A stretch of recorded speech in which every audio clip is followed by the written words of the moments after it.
You're at lunch with a coworker. They order the $18 sandwich and $6 coffee. You brought leftovers from home in a plastic container. They look at you and say, "Come on, you can't afford $12. Live a little." And you just smile. Because what they don't know, what they'll never understand, is that you didn't just save $12 today. You made a decision that's worth $11,000 over the next 10 years. You made a choice that compounds into $50,000 over 30 years. You took a tiny action that most people mock, and you just built wealth while they built debt. Here's what nobody tells you about getting rich. It's not the big wins. It's not the promotion. It's not the lucky investment. It's the small, boring, laughably tiny decisions you make every single day that nobody notices. And the people who mock you for those small wins, they'll spend their entire lives wondering why they're broke.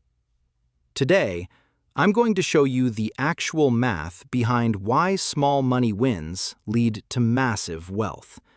And I'm warning you right now, once you see these numbers, you can't unsee them. What's up, everyone? Welcome back to Wealth Context. If you're new here, this is where we break down the real math behind building wealth. No hype, no get-rich-quick schemes, just numbers that actually work. Before we dive in, make sure to hit the subscribe button and give this video a thumbs up if this helps you out. It genuinely helps the algorithm push this to more people who need it. All right, so let's talk about small wins. Because here's the thing that drives me crazy. Everyone is obsessed with big wins. I need to make 6 figures. I need a huge raise. I need to hit it big with crypto or stocks or whatever. And look, big wins are great. I'm not saying they don't matter. But you know what actually builds wealth? The $5 decision, the $20 decision, the $50 decision, repeated over and over and over again. Most people dismiss these as irrelevant. What's $5 gonna do? And that mindset, right there, is why they stay broke. Let me show you why they're wrong. The $5 coffee trap. Yes, I'm going there. I know. Everyone's sick of hearing about the latte factor. Don't buy coffee and you'll be a millionaire. It's become a joke at this point. But here's the thing. The math is real. People mock it because they don't want to face it.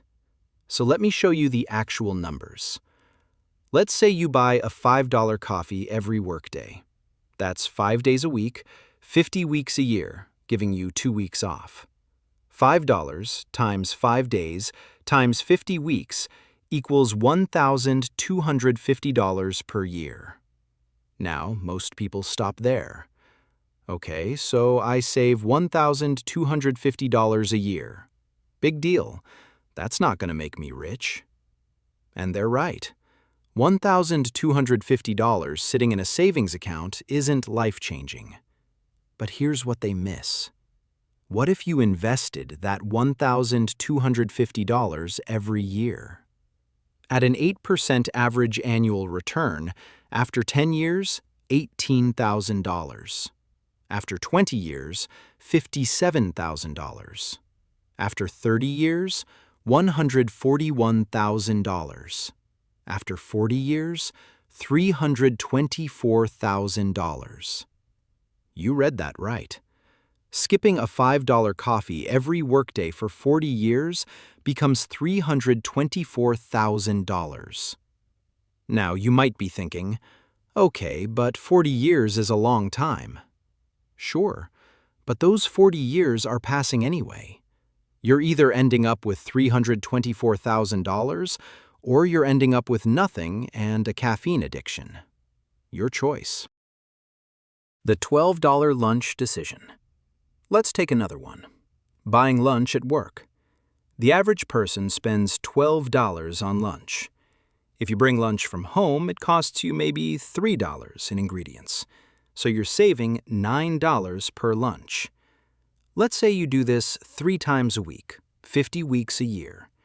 $9 times 3 days times 50 weeks equals $1,350 per year. Again, $1,350 doesn't sound like much, but invested at 8% over time, after 10 years, $19,500. After 20 years, $62,000. After 30 years, $153,000. That's $153,000 because you packed a sandwich 3 times a week. And here's the kicker. You can do both. Skip the coffee and bring lunch, and now you're saving $2,600 per year. Over 30 years, that's almost $300,000. But most people won't do it. Why? Because their coworker made fun of their Tupperware container. Because society told them that people who pack lunch are cheap. So they choose validation over wealth. And then they wonder why they're broke at 50. The phone bill almost nobody optimizes. Here's one that blows my mind. The average American pays about $100 per month for their phone bill. You can get an unlimited plan from a budget carrier for $30 per month. Same service, same coverage. You're just not paying for the brand name. That's a $70 per month savings, $840 per year. Most people say, it's just $70 a month, whatever. But let's invest that $840 per year at 8%. After 10 years, $12,200. After 20 years, $38,500. After 30 years, $95,000. You're paying $95,000 over your lifetime for a phone plan logo. That's insane. But again, most people won't switch. Why? Because it feels small.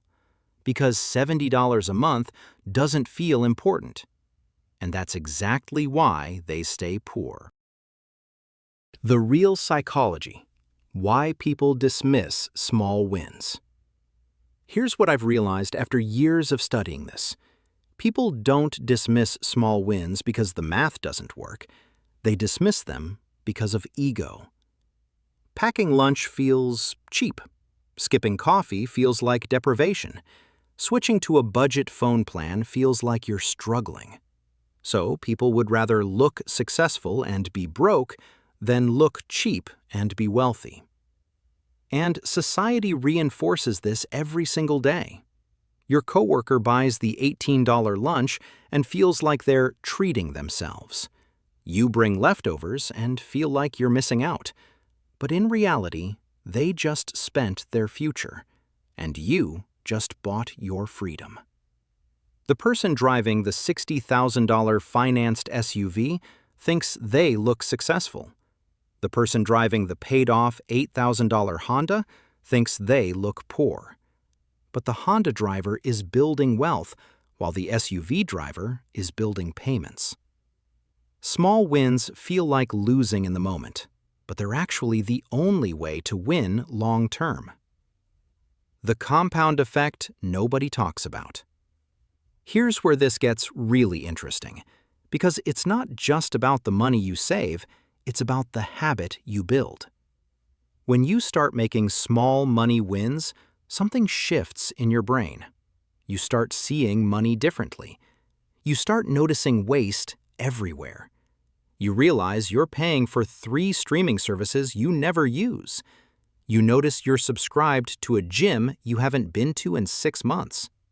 You see that you're paying $15 per month for an app you forgot existed. And suddenly, you're finding $100, $200, $300 per month in savings. Not because you're depriving yourself, but because you're paying attention. That's the real power of small wins.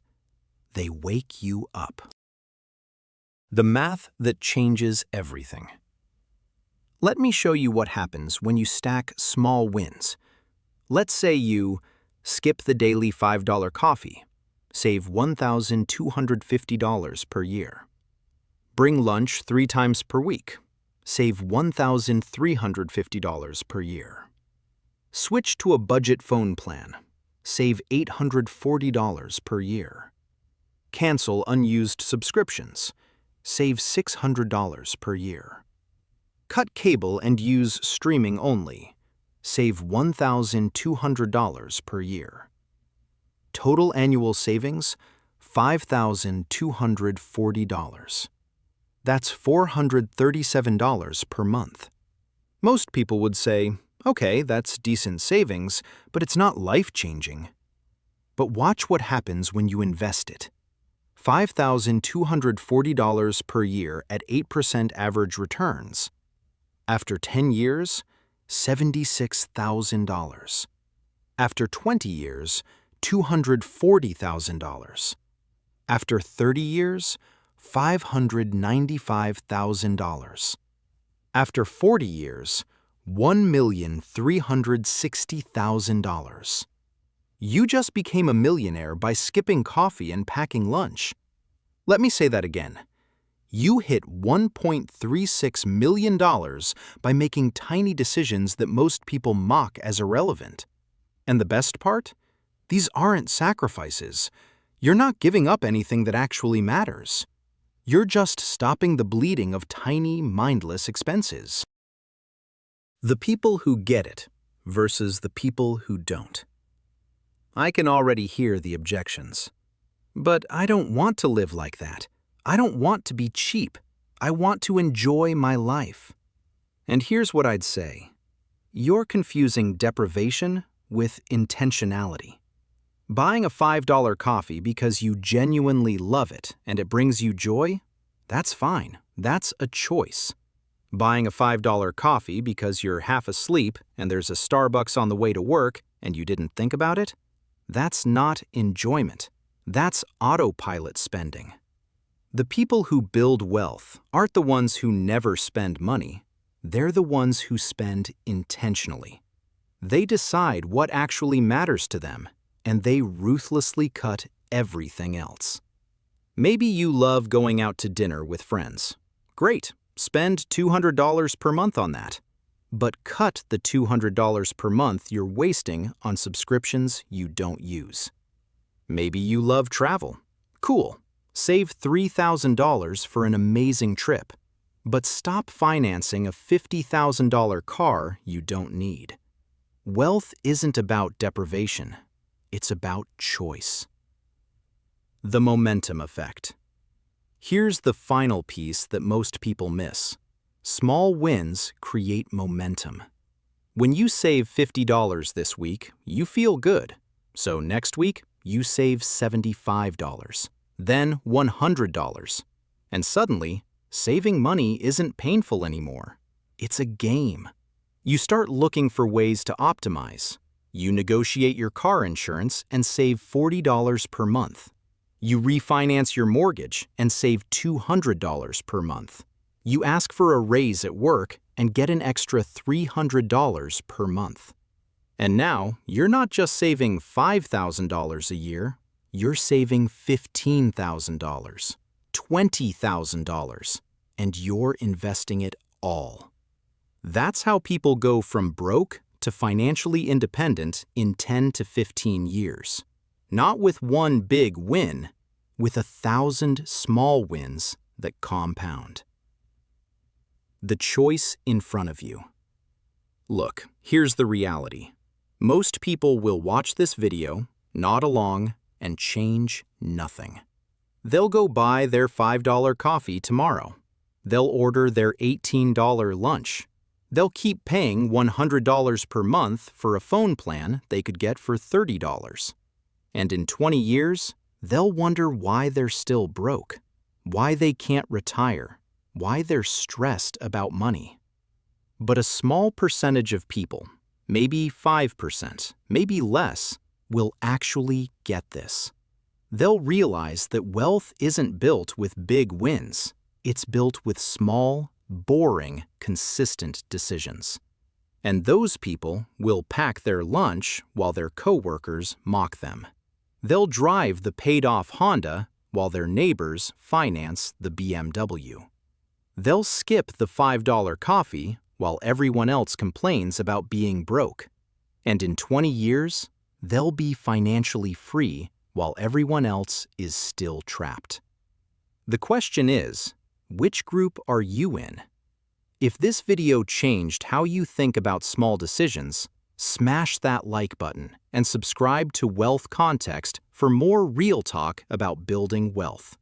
And drop a comment. What's one small win you're committing to this week? $5 coffee? Packing lunch? Switching your phone plan? Let me know, because 10 years from now, you're either going to look back and be grateful you started making small wins today, or you're going to wish you had. Don't be the person who wishes. I'll see you in the next one.